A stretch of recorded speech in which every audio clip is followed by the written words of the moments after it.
One of the Associate Health Minister's top officials has slammed the evidence Casey Costello used to justify giving heated tobacco products a tax cut.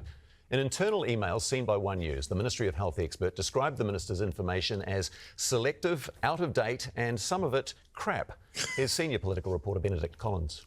I mean, if it wasn't so serious, it would be hilarious. These are the heated tobacco products the Prime Minister's hoping will help people. We should probably bring to their attention again, Chewie, you know quite a bit about this. How many companies make these products? Just one. Oh. It's failed in pretty much every market apart from Japan, where Japan have banned vapes instead. So just one company gets this. Okay, just checking in. Get off ciggies. Well, we really want to be able to make sure that we're giving people as many options as possible to get away from cigarettes. I'm sorry, I know this is not the thing, but that dude coming in, sliding in from the left of the screen was absolutely perfect. I'm going to watch it again.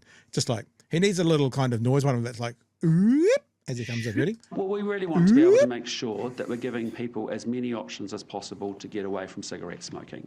The government cut taxes on the products after Casey Costello got independent advice that she says shows they'll help people quit. There's no independent evidence that they help people to quit smoking. It's a $200+ million tax cut to the country's biggest tobacco company.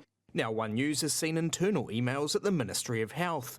Their chief advisor, epidemiology, reviewed the minister's independent evidence, 5 documents in all, and told her colleagues, it's not so much that all the studies are crap.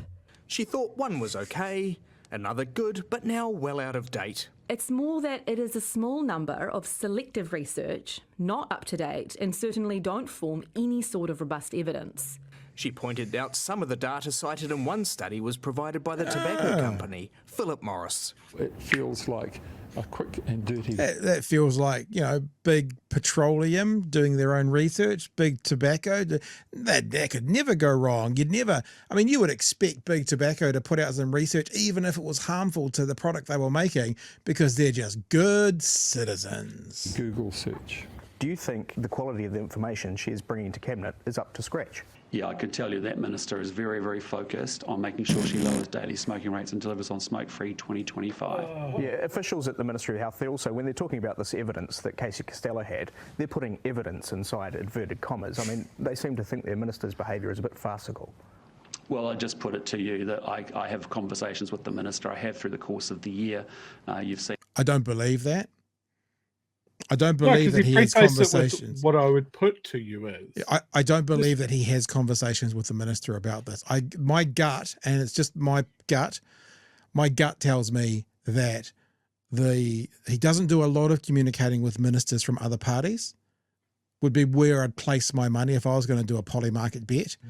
And so I doubt very much he spends a lot of time talking to Casey Costello. Remember, he didn't spend any time talking to her about her research, air quotes, research, because he hadn't seen it the last time this conversation came up. And even though he hadn't seen it, he was happy to stand by it because she was worthwhile and trustworthy. In a Ministry of Health, frankly, that I think has not been straight up about conflicts of different officials that have been in that minister's department, and they needed to have been. Labor says it's just embarrassing. Casey Costello is making the whole government look foolish. And I think the fact that Christopher Luxon's not willing to do anything about that is an indictment on his leadership. A short time ago, the Ministry of Health said its experts' critique was not the ministry's official position.